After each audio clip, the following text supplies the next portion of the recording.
आखिर ये SC/ST act क्या है जिसे ख़त्म करने की मांग की जा रही है?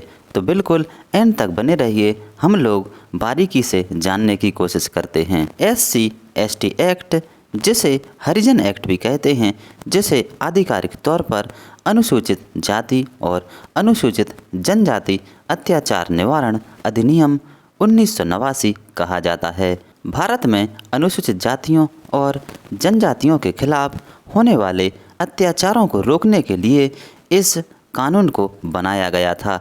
SC/ST एक्ट का उद्देश्य सिर्फ सज़ा देना नहीं, बल्कि पीड़ितों को न्याय, मुआवजा और पुनर्वास दिलाना भी है। यह कानून 11 सितंबर 1989 को पारित हुआ और 30 जनवरी 1990 से लागू हुआ। हालांकि समय के साथ इस कानून की दुरुपयोग यानी झूठे केस की भी कई शिकायतें आई हैं। भारतीय संविधान में SC/ST एक्ट को लेकर लोगों के मन में बहुत से सवाल होते हैं कि SC/ST एक्ट क्या है, यह कानून कब लगता है, क्या हरिजन एक्ट के अपराध में जमानत मिल सकती है और इस कानून के तहत सज़ा, धारा, झूठी शिकायत, मुआवजे का क्या प्रावधान है। तो आगे हम लोग इन सभी बातों को जानने की कोशिश करते हैं। जब से हमारा देश आज़ाद हुआ है, तब से हमारे देश में जातिवाद और अधिक बढ़ गया है, क्योंकि हमारे समाज में किसी भी तरह का विवाद होता है तो जातिवाद को ही सबसे पहला मुद्दा बनाकर उस पर राजनीति की जाती है, जिसके कारण समाज में भेदभाव बढ़ने लगा, जिसको देखते हुए SC/ST एक्ट का निर्माण किया गया। इस कानून के तहत सामाजिक और आर्थिक रूप से अनुसूचित जाति और अनुसूचित जनजाति पर हो रहे अत्याचारों को रोकने के लिए SC/ST एक्ट का निर्माण किया गया था। 1950 में जब संविधान लागू हुआ तो उसके बाद भी कुछ वर्ग के लोग अपने अधिकारों से वंचित रह गए और लगातार सामाजिक भेदभाव व अत्याचार का शिकार होते रहे।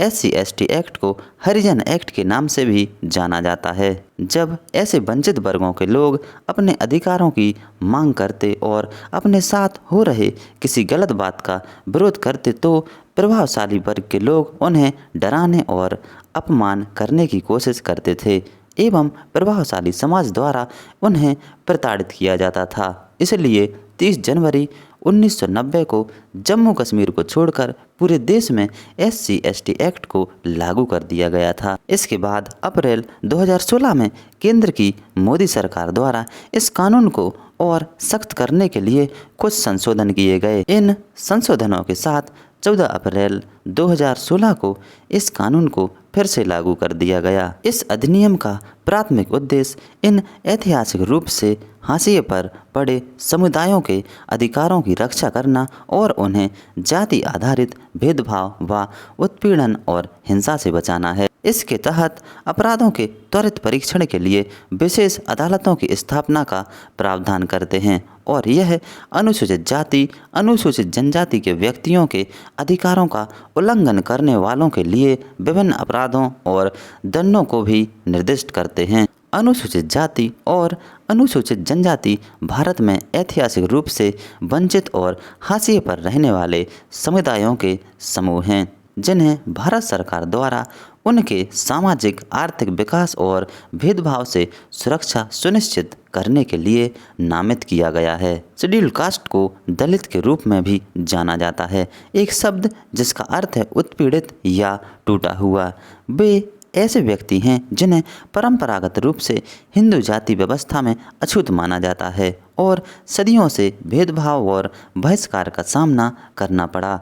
भारतीय संविधान 1108 SC को मान्यता देता है और वे भारत की आबादी का लगभग 16.6% हैं। शेड्यूल्ड ट्राइब्स भारत में स्वदेशी समुदाय हैं जिनकी विशिष्ट सांस्कृतिक, भाषाई और सामाजिक पहचान है। उन्हें ऐतिहासिक रूप से हाशिए पर रखा गया है और अक्सर गैर आदिवासी समुदायों के द्वारा उनका शोषण और विस्थापन किया जाता है। भारतीय संविधान 705 ST को मान्यता देता है और वे भारत की आबादी का लगभग 8.6% हैं।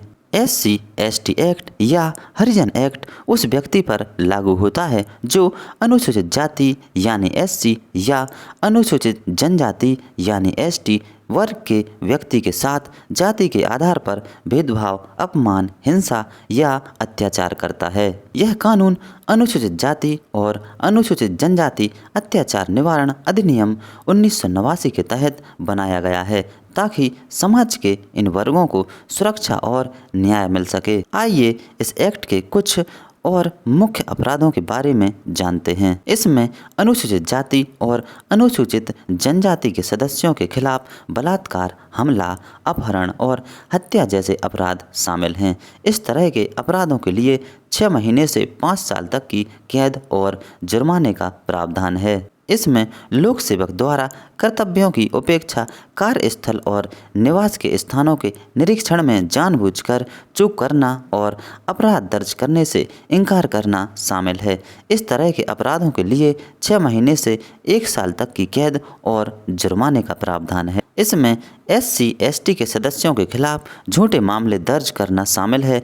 इस तरह के अपराधों के लिए 6 महीने से 1 साल तक की कैद और जुर्माने का प्रावधान है। SC/ST एक्ट कब लगता है, हम लोग जानने की कोशिश करते हैं। SC/ST वर्ग के किसी सदस्य को कुछ ऐसी वस्तु खिलाने के लिए मजबूर करना जो खाने पीने योग्य ना हो। अनुसूचित जाति या अनुसूचित जनजाति वर्ग की किसी महिला का अनादर करने या उसकी लज्जा को भंग करने के आशय से हमला या बल प्रयोग करना। इस वर्ग के किसी सदस्य को अपना मकान, गांव या अन्य निवास स्थान छोड़ने के लिए मजबूर करना। SC/ST वर्ग के किसी व्यक्ति का सामाजिक रूप से बहिष्कार कर देना। किसी हरिजन व्यक्ति को नौकरी या काम न देने पर, सार्वजनिक जगहों जैसे मंदिर, अस्पताल, स्कूल आदि में जाने से रोकने की कोशिश करने पर, वोट देने के अधिकार से रोकना या जबरदस्ती बल का प्रयोग कर अपने किसी खास व्यक्ति को वोट देने के लिए मजबूर करना, किसी व्यक्ति के जबरदस्ती कपड़े उतरवाकर उसे नीचा दिखाने के लिए नंगा करने पर या समाज में उसका मजाक उड़ाने के लिए किसी व्यक्ति के चेहरे पर काले रंग से कालिख पोत देने पर, लोगों के सामने कोई भी कारण बनाकर अपमानित करने पर, इन सभी घटनाओं में SC/ST एक्ट लगता है। SC/ST एक्ट में सजा और जमानत का प्रावधान क्या है, आइए हम लोग जानने की कोशिश करते हैं। SC/ST एक्ट 1989 के तहत विशेष अदालतों की भी व्यवस्था की गई है। अधिनियम की धारा 14 के तहत इस कानून के तहत दर्ज केस होने पर ट्रायल के लिए विशेष अदालत की व्यवस्था की गई है जो हर राज्य में बनी हुई है ताकि ऐसे मामलों में जल्द से जल्द कार्यवाही की जा सके। अगर कोई व्यक्ति अनुसूचित जाति या अनुसूचित जनजाति के किसी भी व्यक्ति के साथ दिए गए अपराधों में से कोई भी अपराध करता है या SC/ST एक्ट के किसी अन्य अपराध के तहत दोषी पाया जाता है तो SC/ST एक्ट के तहत 6 महीने से लेकर उम्र कैद तक की सजा और जुर्माने का प्रावधान है। SC/ST एक्ट से बचने के लिए किसी भी अनुसूचित जाति या जनजाति वर्ग के व्यक्ति का कभी भी अपमान ना करें और जाति सूचक जैसे शब्दों का प्रयोग ना करें। ऐसा करने से इस कानून के तहत कार्यवाही की जा सकती है। अगर कोई सरकारी अधिकारी किसी अन्य वर्ग से संबंध रखता है और वो जानबूझकर SC/ST समुदाय के लोगों का अपमान करने की नीयत से परेशान करता है तो उसे 6 महीने से लेकर 1 साल तक की जेल की सज़ा से दंडित किया जा सकता है। SC/ST एक्ट में जमानत कैसे और कब मिलती है, आइए हम लोग जानने की कोशिश करते हैं।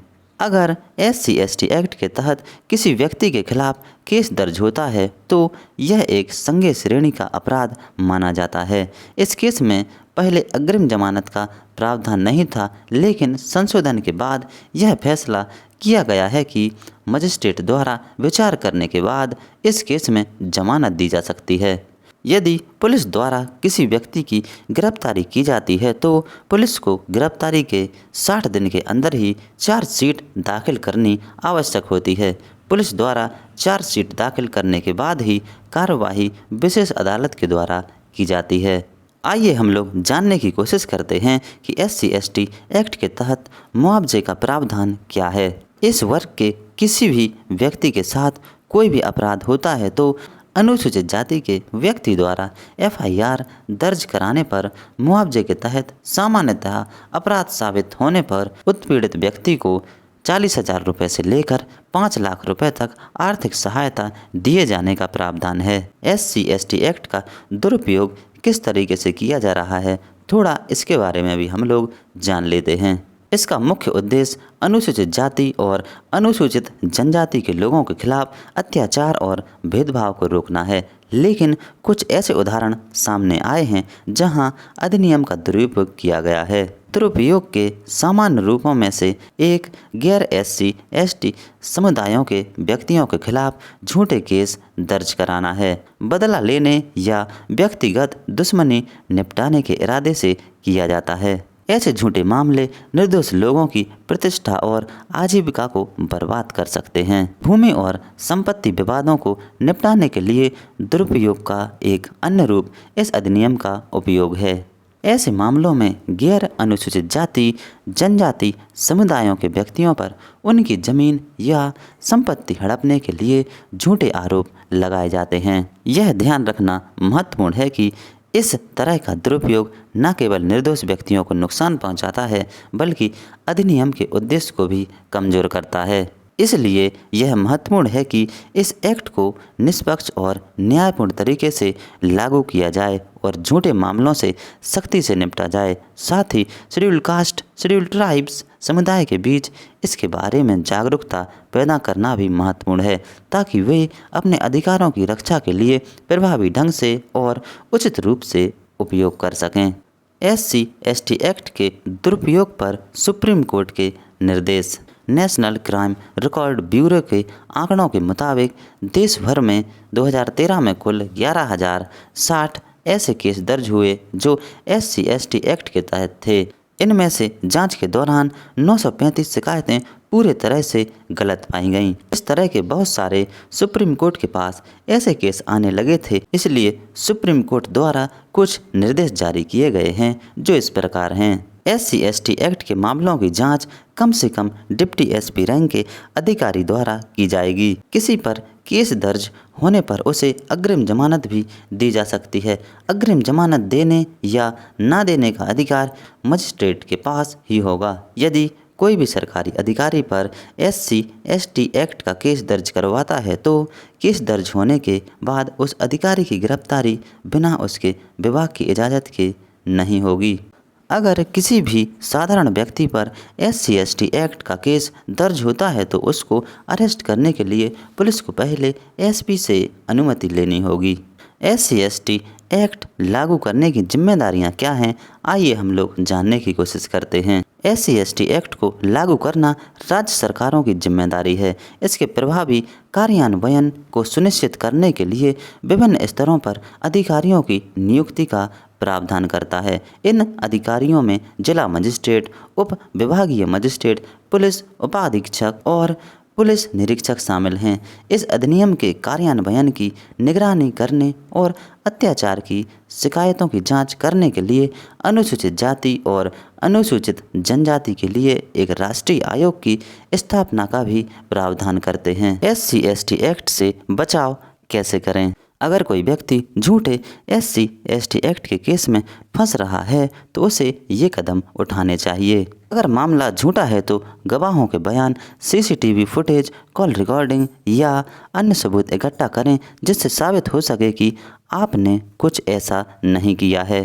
अगर आपको गिरफ्तारी का डर है तो हाई कोर्ट या सेशन कोर्ट में अग्रिम जमानत की याचिका दाखिल करें, जिससे आपको पहले से ही SC/ST केस में अग्रिम जमानत मिल जाएगी। पुलिस जांच के दौरान सही जानकारी और सबूत दें जिससे आप अपनी बेगुनाही साबित कर सकें। अगर आपको लगता है कि कोई व्यक्तिगत दुश्मनी या बदला लेने के लिए झूठा केस कर रहा है तो आप कोर्ट में याचिका दाखिल कर सकते हैं और FIR रद्द करने की मांग कर सकते हैं। यदि निचली अदालत में जमानत नहीं मिलती है तो हाई कोर्ट में अपील दायर करें। तो इस तरीके से आप लोग अपना बचाव कर सकते हैं। तो कैसी लगी आप लोगों के लिए जानकारी पसंद आई हो तो प्लीज़ हमारे चैनल को सब्सक्राइब कीजिए। वीडियो को शेयर कीजिए, लाइक कीजिए, कमेंट कीजिए और बेल आइकन को प्रेस ज़रूर कीजिए। Thank you.